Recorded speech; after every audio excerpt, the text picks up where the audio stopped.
কিন্তু মুহাম্মদুর রাসূলুল্লাহর আদালত সাক্ষী প্রমাণ ছাড়া নবী রায় দিতে পারেন না। আল্লাহু আকবার, জোরে কর। নবী ভালো করে জানেন আবু বকর মিথ্যা বলতে পারে না, কারণ আবু বকরের উপাধি হলো সিদ্দিক, ঠিক কিনা? সিদ্দিক আকবর চিন্তায় পড়ে গেলেন। আল্লাহ পাকের মুখাপেক্ষী হলেন মালিক।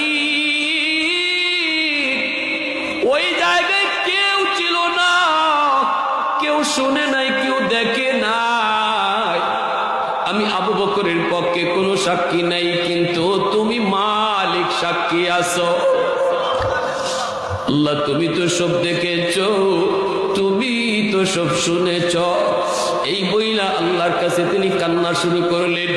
রব্বুল আলামিন তার হাবিবকে জানায় দিলেন, বন্ধু যাও, সামনের দিকে যাও, যেখানে ঘটনা ঘটছে এই ঘটনার পাশেই ছিল একটা বাবলা গাছ।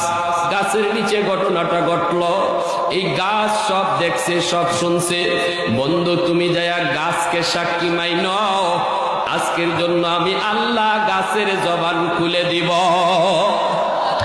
আরে কুজুরে কোন সুবহানাল্লাহ। জবান দেওয়ার মালিক কে? আল্লাহ চাইলে গাছের জবান আল্লাহ দিতে পারে কি পারে না?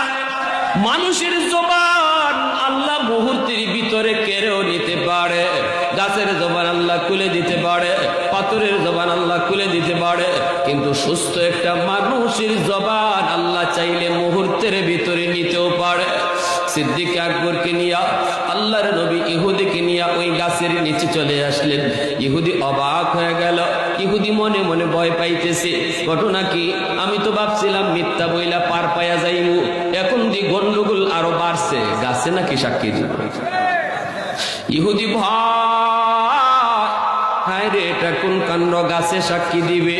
ইহুদি আল্লাহর নবীকে নিয়া, নবী ইহুদিকে নিয়া, আবু বকর সিদ্দিককে নিয়া গাছের কাছে চলে আসলেন। আইসা নবী বলতেছেন, রে গাছ, বলো তোমার নিচে কি ঘটছে। এ গাছ, বলে দাও তুমি কি দেখছো, কি শুনেছো।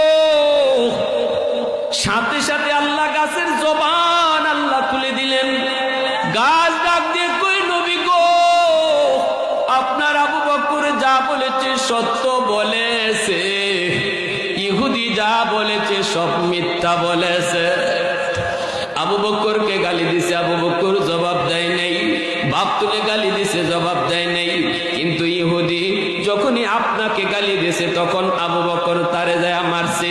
আল্লাহর নবী, রহমতের নবী যখন গাছকে সাক্ষী মানলেন, গাছ যখন সাক্ষী হয়ে দাঁড়ালো, ইহুদি ডাক দিয়া কয়, নবী গো, ওগো নবীজি, আমি কারে এতদিন পর্যন্ত ভুল বুঝলাম, আমি কারে এতদিন পর্যন্ত আমি গালি দিলাম, এখন তো আমি চিনে ফেলেছি, বুঝে ফেলেছি। যারে গাছে চিনল মাছে চিনল, আমি ইহুদি নবী কি চিনলাম না। যারে গাছে চিনল আমি তারে চিনলাম না। আমি আর দেরি করতে চাই না, এখনই আমারে কালেমা পড়ায়া নবী দরবারে কালেমা পড়ায়া মুসলমান বানায় দে। জোরে সুরে বলি সুবহানাল্লাহ, আর একটু জোরে বলি সুবহানাল্লাহ। এজন্য বলি ভাইরা, মুসলমান কোনদিন নবীর সাথে দুশ্মনী সইতে পারে না। আশিক রাসূল নবীর সাথে দুশ্মনী সইতে পারে না। আমার নবীর দেহ মুবারকটা ইহুদিরা চুরি করবে, আল্লাহ কেমন করে সেটা বরদাস্ত করবে? সুলতান নুরউদ্দিন জঙ্গিকে আল্লাহ পাক রব্বুল আলামিন নবীর মাধ্যমে বারবার দেখায় দিলেন। বাদশা আয়েশা যখন একে একে সবাইকে দাওয়াত খাওয়ায়া জানলো, তিনজন মানুষ এখনো আসে নাই। এরা কারা? নবীর রওজার পাশে বইসা বইসা ওরা জিকির করে, মদিনার মানুষকে ওরা দান সদকা করে। বাদশা কয়, আমাকে ওদের কাছে নিয়ে চলো। বাদশাকে ওদের কাছে নিয়ে আসা হলো। ঘরের ভিতরে বাদশা যায় ঢুকলো।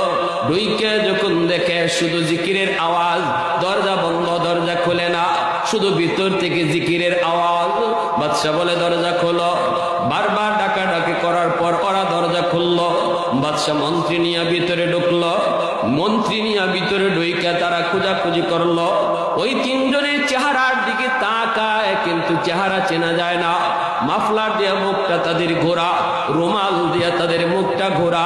বাদশা যা বলতেছে চেহারা খোলো, চেহারাটা আমাকে দেখাও। যেই মাত্র রুমালটা সরায়, আল্লাহু আকবার, যেই মাত্র চেহারার উপর থেকে রুমাল সরায়, নুরুদ্দিন জঙ্গি তাকায় দেখে আমার মায়ার নবী স্বপ্নে যে তিনটা চেহারা দেখাইছে গো, এই একই চেহারা, এই তিনজন মানুষের চেহারা। বাদশা আল্লাহু আকবার কই আল্লাহর কুদরতি কদমে সিজদায় পড়ে যায়। আল্লাহর কদমে সিজদায় পড়ে বাদশা আল্লাহর শুকরিয়া আদায় করে। আর বাদশার চোখ দিয়ে পানি পড়ে। ও মদিনার মানুষ, আমি যেই কাজে মদিনায় এসেছি আমি পায়া গেছি, যাদের খোঁজে আমি মদিনায় আসছি তাদেরকে পায়া গেছি। এই কথা বললেই বাদশা বলতেছে তোমরা এই জায়গা থেকে উঠো। ঘরটা চতুর্দিকে তারা তালাশ করতেছে, কিছুই পায় না, কিছুই বুঝে না।